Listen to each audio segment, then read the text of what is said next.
जो काही येईल तो बरं घ्यायचा किंवा पहिल्या वर्षी त्याला पूर्णपणे सेट होऊ दे, म्हणजे जे काही उत्पन्न त्याच्या येईल हे त्याच्या घरामध्ये राहू दे. आता उत्पन्न घरामध्ये राहिल्यानंतर पहिल्या वर्षाला त्याला घरासाठी किती लागतं धान्य हे त्याला पहिल्यांदा बाजू करायला सांगा. त्यानंतर दुसऱ्या वर्षी तेवढंच धान्य हे त्याला आणखी बाजू करायला सांगा. त्याच्यामध्ये दुसऱ्या वर्षी जे बियाण्यांसाठी लागणारं जे काही धान्य आहे ते सुद्धा त्याला बाजूला काढायला सांगा. आणि यानंतर जर समजा त्याच्याकडे उरलं तरच त्याच्याकडनं शेतसारा घ्या, अन्यथा हा शेतसारा घेण्याची गरज नाही. का? माझा शेतकरी इथे टिकला पाहिजे, माझी रयत इथे टिकली पाहिजे. आणि त्याच वेळेला सेम वर्षामध्ये सेम कालखंडामध्ये औरंगजेबाची पत्र आहेत, त्यांनी त्याच्या अधिकाऱ्यांना सांगितले जो कोणी शेतकरी कर भरणार नाही त्याच्या बायकापर्यंत अटक करा, त्यांना बाजारामध्ये विका आणि खजान्यामध्ये त्यांच्या कराची भक्ती करा. हा फरक आहे त्यावेळेचे अंमलदार, त्यावेळेच्या यवनी सत्ता आणि इथे जे लहान बाळाप्रमाणे जे उदयास आलेलं स्वराज्य होतं ना, या स्वराज्य, हा दोघांमधला फरक आहे. महाराजांनी या गोष्टी इथे केलेल्या आहेत. आता ह्या सर्व गोष्टींमधना लोकांमध्ये जिव्हाळा निर्माण झालेला आहे. महाराजांनी इथल्या स्त्रीचं रक्षण केलेलं आहे. रांजण्याच्या पाटलाचं उदाहरण सर्वांनाच माहिती आहे, मी त्याच्याबद्दल काही एक्सप्लेनेशन देणार नाही तुम्हाला, कारण ते तुम्हाला माहिती आहे. जी गोष्ट माहिती आहे आपण त्या गोष्टीबद्दल आपण डिस्कस करणार.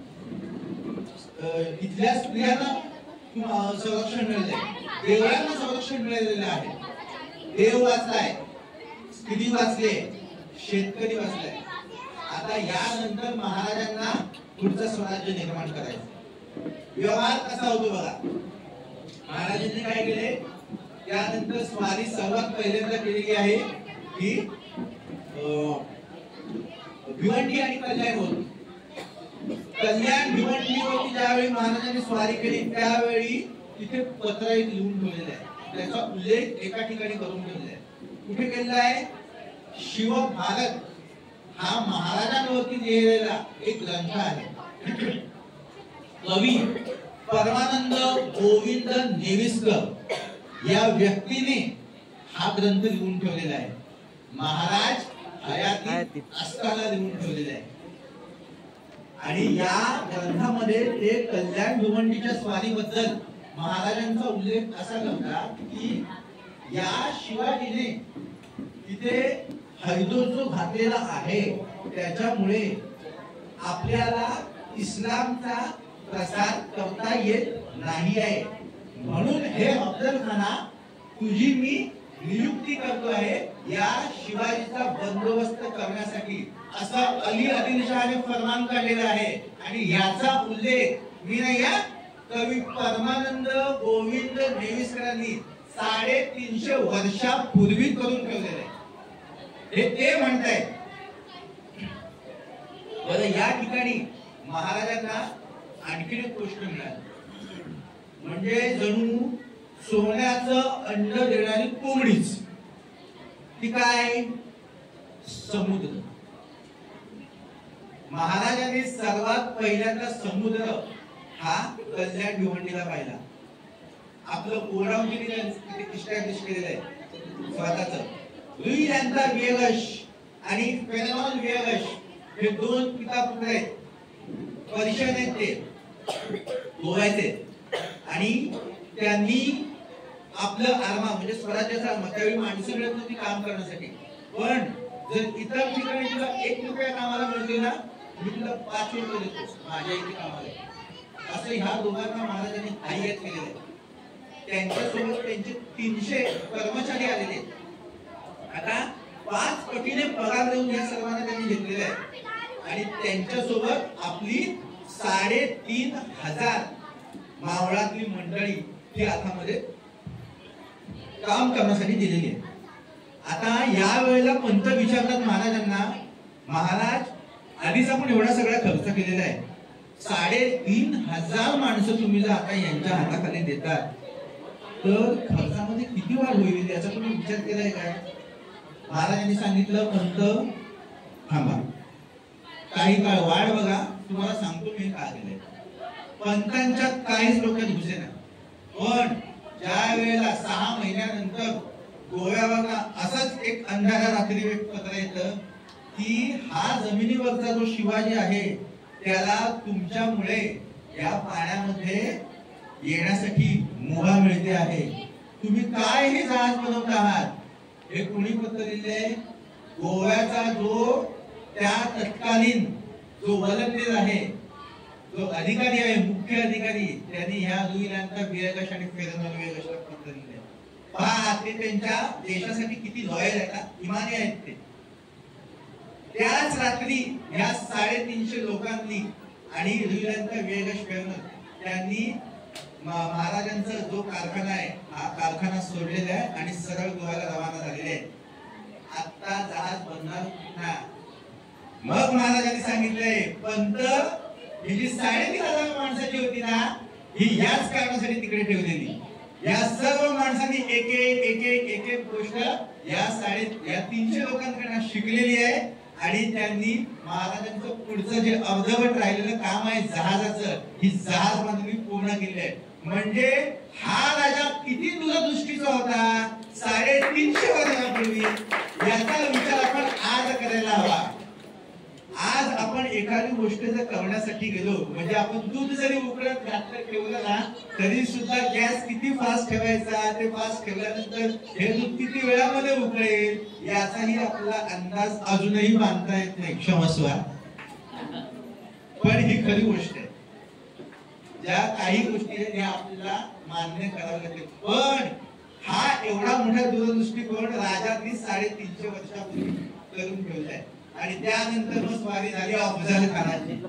अफजल खानाचा पुतळा महाराजांनी कसा बाहेर काढला हे मी तुम्हाला सांगणार, कारण ते तुम्हाला सर्वांना माहिती. तुम्ही पिक्चर मध्ये पाहिलंय, सिरियल मध्ये पाहिलंय, पण त्याच्या आधी काय झालेलं आहे हे मात्र आणि त्याच्यानंतर काय झालं हे मात्र मी तुम्हाला नक्की सांगतो. पंताजी गोपीनाथ वकील महाराजांच्या अफजल खानासाठी अफजल खानाकडे वाटाघाटीसाठी गेले. आता ज्यावेळी पंत वाटाघाटीसाठी जातात तेव्हा पंत अफजल खानाला म्हणतात, खान साहेब तुमचं स्वागत आमच्या राजांना कसं करावं ना हेच कळत नाही. आमचे राजा खूप खाबकले, ते तुम्हाला त्यांच्या वडिलांप्रमाणे मानतात, पण तुमचं स्वागत कसं करावं हे अजून त्यांच्या लक्षात येत नाही. तर तुमच्या सोबत जे तुम्ही जड जबाई घेऊन जे व्यापारी आणलेले आहेत ना, तुम्ही त्यांना महाराजांकडे पाठवा. महाराज त्यांच्याकडे तुमच्यासाठी सोन्या नाण्याची जड जबाई यांची खरेदी करतील आणि ते तुम्हाला भेट वस्तू म्हणून देतील. अफजल खानाला याच्यामध्ये काहीच वेगळा अर्थ वाटलेला नाही. एवढ्या मोठ्या जंगलामध्ये जर ऐकायला आपल्याला जो गिऱ्हाईक मिळतो आहे त्याला का वाईट वाटेल याबद्दल? बरं, या गोष्टीबद्दल शिवाजी महाराजांना काडी मात्र ही कल्पना नाहीये. म्हणजे मला काय म्हणायचंय की महाराजांनी फक्त योद्धे तयार नाही केले, त्यांनी नॅशनल कॅरेक्टर म्हणतात की विचारवंत असे त्यांनी अनुयायी पण तयार केले. पंताजी वकील काय करतात, या सर्वांना घेऊन जातात प्रतापगडवर. प्रतापगडवरती जातात. महाराज म्हणतात, अहो पंत काका तुम्ही एकटेच येणार होता, हे पण पाहुणे आणला. अहो महाराज तुम्ही बोललात नाही काय तुम्हाला खान साहेबांना काहीतरी द्यायचं आहे, तुम्हाला त्यांचं स्वागत करायचं आहे, मग तुम्ही ती खरेदी करणार होता. मग मला हे तिथे मिळाले तर तुम्ही ह्यांच्याकडे हो हो बरोबर हे काम करा, पंत यांच्याकडे ज्या काही गोष्टी आहेत ना या सर्व तुम्ही घ्या आणि यांना बराबरच राहून दे. आपली खान साहेबांची भेट होईपर्यंत यांचा आदर तिथ्य करण्याचं काम पंत तुमचं, तुम्ही यांची सगळी जबाबदारी घ्यायची. या जो सगळा जो त्यांचा जो काय ऐवज आहे हा आपल्याकडे हे आपण खान साहेबांना भेटतो. आता खानाच्या भेटीनंतर या माणसांना पैसे मिळाले की नाही मिळाले याची कल्पना आपण करू शकतो, पण त्या व्यापाऱ्यांना पण याबद्दल काही वाटलेलं नाहीये. ना खानाला कुठली कल्पना आलेली आहे ना कोणालाच काय वाटलं नाही. आयतं धन स्वराज्यामध्ये सामील झालेलं आहे. फक्त आपण हुशार असून चालत नाही, ज्यावेळी आपण एखादी कंपनी इस्टॅब्लिश करतो ना त्यावेळी कंपनीमध्ये असलेला प्रत्येक व्यक्ती हा तेवढ्याच हुशारीचा असावा लागतो. हे आज आपल्याला इथून शिकण्याची गरज आहे. अनुयायी कसे निर्माण करायचे. परत खान साहेबांचं खानाचा वध झाल्यानंतर महाराजांनी काय केलेलं आहे, सेलिब्रेशन काय केलेलं आहे. आपण काय करतो, प्रोजेक्ट झाला चला पार्टी कुठल्या हॉटेलमध्ये करायची आहे, नागेवालच्या हॉटेलमध्ये करायची आहे की अंधेरीला जायचंय की दादरला जायचंय की आणखी कुठल्या हॉटेलमध्ये. आपण सगळ्यात पहिल्यांदा याचा विचार करतो. महाराजांनी काय केलेलं आहे, खानाचा वध झाला 20,000 घोडे आपल्या स्वराज्यामध्ये आलेले, 5,000 घोडे आपल्या स्वराज्यामध्ये आलेले, 40,000चं सैन्य घेऊन खान आलेला. एवढी मोठी धन दौलत आपल्या स्वराज्यामध्ये आलेली आहे. मग महाराजांनी त्यांचं मोजमाप पहिल्यांदा नाही केलेले, ते पहिल्यांदा गडावरती लॉक करून ठेवलेले आहे. आणि जे घोडे मिळाले या सर्व घोड्यांविषयी त्यांनी पुढच्या 18 दिवसांमध्ये 15 किल्ले घेतलेले आहेत. अगदी पन्हाळ्यापर्यंत मदत मागलेली आहे. आज आपण 15 दिवसामध्ये किंवा 18 दिवसामध्ये 15 गड किल्ले चढून उतरू सुद्धा शकत नाही. महाराजांनी हे गड जिंकलेले. बरं 15च का, या 15 पर्यंतच का, त्याच्या अलीकडे का नाही किंवा त्याच्या पलीकडे का नाही. तर 15 घेण्यामागे पण आणखी एक कारण. 15 घेण्यामध्ये कारण असे की आर्थिक स्थितीने आपल्या शत्रूला सर्वात पहिल्यांदा कमजोर करायचं. आता 15 घेण्याचा आणि आर्थिक स्थितीने कमजोर करण्याचा काय संबंध हा आपल्या मनामध्ये येतो. तर त्यावेळीची जे भौगोलिक परिस्थिती आहे त्या भौगोलिक परिस्थितीनुसार कोकणामध्ये जी बंदरं जी होती या बंदरातनं आदिलशाहीला जो माल जायचा हा पन्हाळ्यातनं जायचा. मग त्या ठिकाणी जर समजा आपण आपलं चेक पोस्ट बसवलं तर त्यातला व्यापारी मार्गाने आपल्या स्वराज्याला इन्कम सोर्स चालू होईल आणि जे आदिलशाहीला 10 रुपये मिळाले आहेत ते आदिलशाहीला फक्त 5 रुपये मिळतील. आणि हा जो इन्कम सोर्स आहे हा कमी झाल्यामुळे आदिलशाहीने सिद्धी जवळची नियुक्ती केली की बाबा जा तू तरी त्या शिवाजीला अडव, तू तरी त्याला बंदिस्त कर. म्हणून सिद्धी जवळ पन्हाळ्यावरती शिवाजी महाराजांचा बंदोबस्त करण्यासाठी गेलेला आहे. किती दूरदृष्टीपणा आहे. समोर एवढ्या मोठ्या ताकदवर शत्रूला जर समजा कमजोर करायचं असेल तर सगळ्यात पहिल्यांदा त्याचं आर्थिक नुकसानच करायचं. आज आपल्या इथे महाराष्ट्रामध्ये बरेचसे जण आले अर्थव्यवस्थेने इथे आले, इथलेच झाले आणि आपल्यावरती बरेचसे जण हुशाऱ्या करून आता दाखवतात. होतं काय काय मला त्याशी काय. पण आपण आपला धंदा किंवा आपण आपला व्यवसाय तिथे इस्टॅब्लिश का करू शकत नाही. कॉम्पिटिशन भरपूर आहे. मग शिवाजी महाराजांना नव्हतं का कॉम्पिटिशन. त्यांनी स्वराज्य निर्माण केलंच ना. समोरच्या सत्तेची आर्थिक स्थिती त्यांनी ढासळवलीच ना. ती आपण का करू शकत नाही. आपणही करू शकतो पण आपल्याला ती करायची नाही. प्रॉब्लेम इथे आता सिद्धी जवळचा वेळा झाला. महाराजांनी शेतकऱ्यांना जे सिक्युरिटी केलेली किंवा त्यांची जी फॅमिली त्यांनी सिक्युअर करून ठेवली कुठल्या बाबतीमध्ये, शेताच्या बाबतीमध्ये, खाण्यापिण्याचे काय व्यवस्थित. त्यामुळे महाराजांसाठी माणसं जीव सुद्धा देण्यासाठी तयार झाली.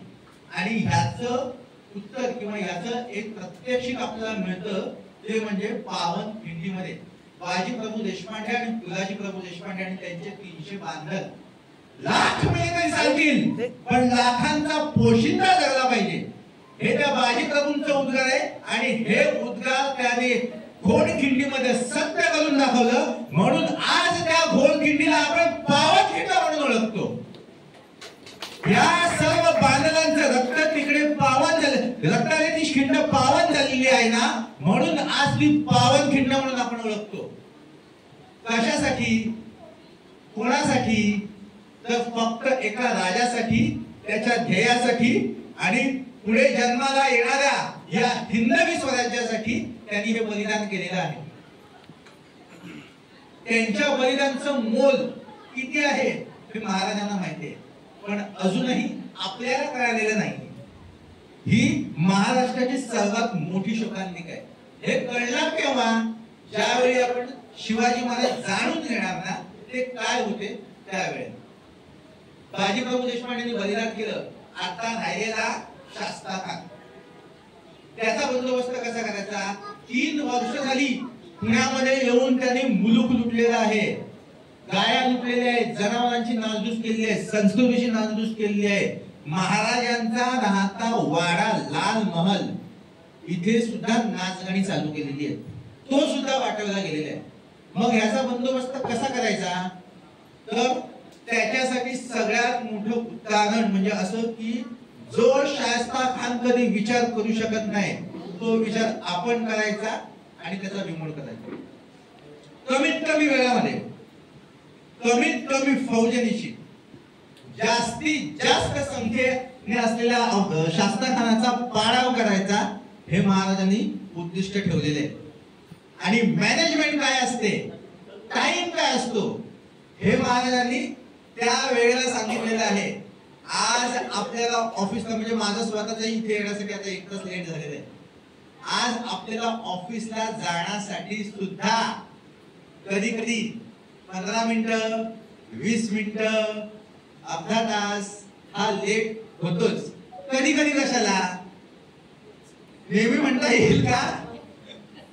नेहमीच लेट होतो. मग मला सांगा, तिथे जो माणूस आहे त्यातल्या एखाद्याने जरी लेट केला असता तर काय झालं असतं? आज आपण जो महाराष्ट्र पाहतो तो आपल्याला महाराष्ट्र खरंच दिसला असता का? पण नाही, तसं नाही करायचं. महाराजांनी जी गोष्ट सांगितलेली आहे ना मग ती अगदी तशीच करायची. काहीही होऊ दे, जग इकडचं तिकडे होऊ दे, पण महाराजांनी जे मला सांगितलेलं आहे ना मी तसाच करणार, हे त्यावेळेच्या मावळ्यांच्या मनामध्ये. आणि त्यामुळे शास्ता खानाचा पाडाव झालेला आहे. 3 वर्ष शास्ता खान मांडून इथे उभा आहे. 3 बोटं तुटल्यानंतर 3 दिवसामध्ये पुन्हा रीता करून गेलेला आहे. याला म्हणतात शिवनीती. 3 दिवसामध्ये शास्ता खान गेले. मग आता त्याने इथे ज्या गोष्टी लुबाडलेल्या आहेत त्याची भरपाई कशी करणार आपण? मग महाराजांनी काय केलंय? सुटकेवासवारी केले. त्यांचा होता एक माणूस बहिर्जी नाईक. या बहिर्जी नाईकाची ही जबाबदारी केलेली आहे. काय काय गोष्टी आहेत तिकडे सांग. मग बहिर्जी नाईकांनी तिकडे अगदी एक लिस्टच काढलेली आहे, कोणाकोणाकडे किती किती काय काय.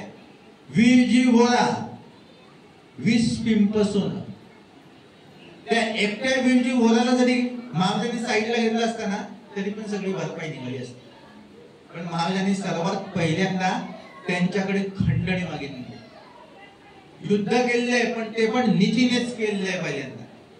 पहिल्यांदा खंडणी मागितले, खंडणी दिली नाही. त्यानंतर सुरतेवर आक्रमण केलेले. सुरतेची बदसुरत केलेली आहे. बदसुरत याच्यासाठी केली कारण औरंगजेबाचं ते नाक होतं.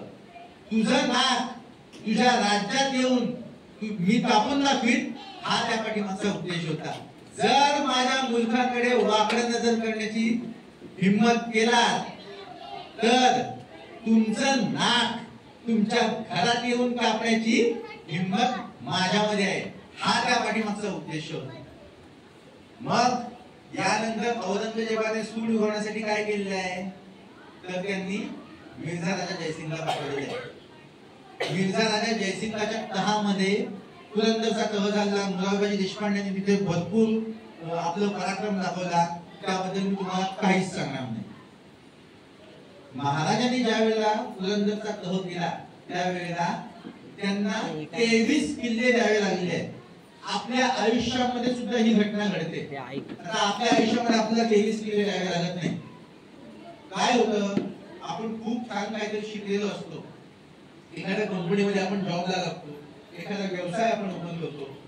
काही महिने तो खूप चांगल्या प्रकारे चालतो, महिने चालतो, काही वर्ष चालतो. पण त्यानंतर एक काहीतरी गोष्ट आपल्या आयुष्यामध्ये अशी घडते की आपल्याला सुचत नाही की हे झालं कसं, काल माझ्याकडे एवढं काही होतं आणि आज होत्याचं नव्हतं झालं कसं? मग त्यावेळी आपण काय विचार करतो? हे आयुष्य संपव. महाराजांनी तसं केलं का? महाराजांनी जर त्या प्रकारे काही गोष्टी जर केल्या असताना तर आज आपण इथे गणपती बाप्पा कुठे आहे तिकडे त्या गणपतीची पूजा करू शकलो नसतो. आपण इथे पूजा कोणातरी वेगळ्याचीच करतो. स्वराज्याचा उगम झालेला आहे, स्वराज्य खूप वाढीस गेलेले आहे, पण पुरंदरच्या तहाने स्वराज्य पुन्हा खाली आलेले आहे. आपल्याही आयुष्यामध्ये अशा गोष्टी घडतात आणि त्यानंतर पुन्हा स्वराज्य वाढीस लागल्या. आग्र्याच्या सुटकेनंतर महाराजांना आग्र्याच्या सुटकेसाठी जावं लागलेलं आहे. औरंगजेब हा एवढा पाताळ यंत्री व्यक्ती आहे, एवढा पाताळ यंत्री की त्याने स्वतःच्या बापाला पण सोडलेलं नाही. त्याच्यावरती काव्य असं लिहिलंय की किबले की ठौर बाप बादशाह शाहजहां वाकू पैदो किलो मानू मक्के आग लाई है. बड़े भाई दारा वाकू पकड़ी के मार डालिया मेहराई नाई वाकू जाकू सको भाई है. खाई के कसम तो बिन रात को मनाई लियो फेरी ताऊ साथ अति कितनी देखा गई है. भूषण सुखमी कहे सुनो औरंगजेब ऐसी अनिति करी पातशाही पाई है, पातशाही पाई है. तू कवी काय म्हणतोय? तू ह्या कवीला जो तुमचा इस्लामचा कवी आहे त्याचा तू मोठा जो व्यक्ती जो आहे